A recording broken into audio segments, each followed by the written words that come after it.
Assalamualaikum warahmatullahi wabarakatuh. Hai, perkenalkan nama saya Leksa Ramadhani. Saya dari Prodi Pendidikan Bahasa dan Sastra Indonesia. Di sini saya akan mempresentasikan buku yang berjudul Pragmatik, Teori dan Analisis. Yang penulisnya itu Muhammad Rohmadi dan penerbitnya Yuma Pustaka. Selanjutnya masuk ke materi. Di sini ada bab 1 pendahuluan. A. Wacana pembuka. Pragmatik adalah salah satu cabang ilmu bahasa yang masih tergolong baru bila dilihat dari perkembangannya, dan ada beberapa para ahli yang berpendapat bahwa pragmatik adalah studi kebahasaan yang terikat konteks.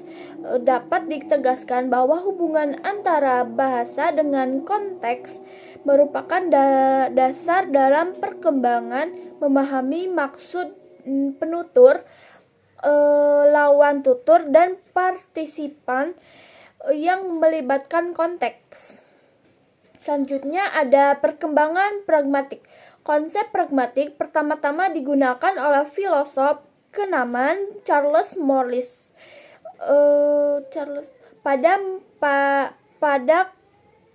pada kemunculan istilah pragmatik pada tahun 1938.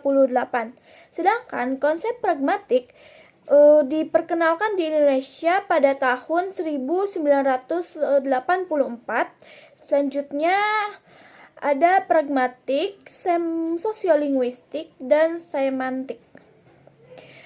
Yang pertama ada pragmatik dan sosiolinguistik. Pragmatik mempelajari maksud tuturan seseorang yang tersirat di balik tuturannya, sedangkan sosiolinguistik lebih menekankan pada pemakaian bahasa dalam hubungannya dengan masyarakat. Yang kedua ada pragmatik dan semantik. Semantik adalah telaah makna, namun telaah makna dalam semantik berbeda dengan telaah makna dalam pragmatik. Semantik mempelajari makna linguistik yang bersifat internal, sedangkan pragmatik mempelajari makna penutur yang bersifat eksternal. Selanjutnya ada bab 2 wacana pragmatik. Di sini ada perbedaan kaidah dan prinsip. Yang pertama, kaidah diterapkan secara keseluruhan, sedangkan prinsip diterapkan secara relatif. Selanjutnya ada kaidah bersifat eksklusif, sedangkan prinsip dapat diterapkan bersama dengan prinsip yang lain di dalam peristiwa tutur yang sama. Selanjutnya ada kaidah bersifat konstitutif. Sebaliknya, prinsip menunjukkan bagaimana penutur sebaiknya memilih bentuk-bentuk bahasa untuk mencapai tujuan tutur selanjutnya. Selanjutnya, kaidah bersifat pasti, sedangkan prinsip bersifat probabilistik.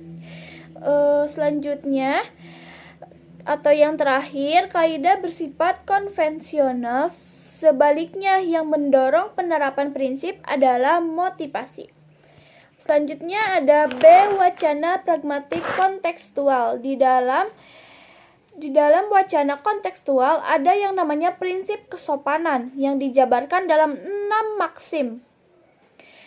Ya, maksim pertama yaitu maksim kebijaksanaan, yang kedua maksim kemurahan, yang ketiga maksim kerendahan hati, yang keempat maksim kecocokan, yang keenam maksim kepastian, dan yang terakhir maksim penerimaan atau pujian.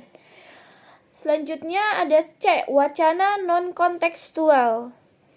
Wacana non-kontekstual adalah wacana yang tercipta dari proses komunikasi non-bonefit, tidak dipatuhi prinsip kerjasama, kesopanan, dan parameter pragmatik, karena penutur memang sengaja untuk menyimpangkannya sebagai upaya untuk menarik perhatian atau menciptakan suasana humor, mengejek, dan menyindir, dan yang masih banyak lagi ya. Berikutnya ada bab 3, situasi tutur. Di dalam situasi tutur ada aspek-aspek situasi tutur. Yang pertama, penutur dan lawan tutur. Yang kedua, konteks tuturan. Yang ketiga, tujuan tuturan. Yang keempat, tuturan sebagai bentuk tindakan atau aktivitas. Yang kelima, tuturan sebagai produk tindak verbal. Berikutnya ada B. Peristiwa tutur. Syarat terjadinya peristiwa tutur, yang pertama ada setting atau sense, yang kedua partisipan, yang ketiga ada ends, yang keempat ada sequence, yang kelima ada key, yang keenam ada instrumental, dan yang ketujuh ada norms of interaction, dan yang terakhir ada genre. Selanjutnya itu bab 4. Tindak tutur adalah gejala individual yang bersifat psikologis dan keberlangsungannya ditentukan oleh kemampuan bahasa si penutur dalam menghadapi situasi tertentu. Selanjutnya ada jenis tindak tutur. Jenis tindak tutur ada dua. Yang pertama, tindak tutur langsung dan tak langsung. Yang kedua ada tindak tutur literal dan tindak tutur tak literal. Ada bab 5, kalimat dan ujaran. Yang pertama ada wacana pembuka. Kalimat adalah wujud abstrak seperti yang didefinisikan di dalam teori tata bahasa. Tutural adalah pengujaran kalimat pada konteks sesungguhnya. Kemudian ada B, sentence kalimat. Kalimat merupakan suatu kesatuan unit gramatikal yang terdiri minimal subjek, predikat, atau mungkin ditambah adverb. Berikutnya ada utterance. Ujaran adalah regangan bicara bermakna di antara dua kesenyapan, aktual atau potensial. Kalimat bagian kalimat yang dilisankan. Selanjutnya ada bab 6, interpretasi pragmatik. Yang pertama ada interpretasi pragmatik. Di dalam interpretasi pragmatik ada dua prinsip untuk saat ini. Menginterpretasikan sebuah teks atau tuturan adalah prinsip menginterpretasikan lokal dan prinsip interpretasi analogi. Selanjutnya ada B, implikatur, dibagi menjadi dua, yaitu implikatur konvensional dan implikatur non-konvensional. Selanjutnya ada kohesi. Hubungan kohesi ditandai dengan pemarkah kohesi. Yang pertama ada adjektif seperti dan, atau, selanjutnya.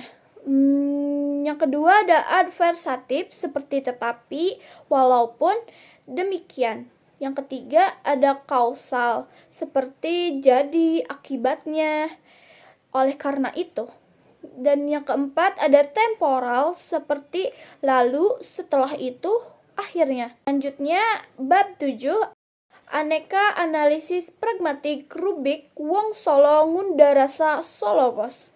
Di dalam bab 7 ini ada materi yang pertama analisis fenomena-fenomena pragmatik, yang kedua ada pemanfaatan unsur atau kebahasaan, yang ketiga ada pemanfaatan aspek-aspek situasional, yang keempat ada analisis pragmatik, yang keenam ada tindak tutur lokusi, ilokusi, dan verlokusi. Yang keenam ada maksud yang terkandung dalam RWSNS. Yang ketujuh ada penyimpangan prinsip kerjasama. Yang kedelapan ada penyimpangan prinsip kesopanan.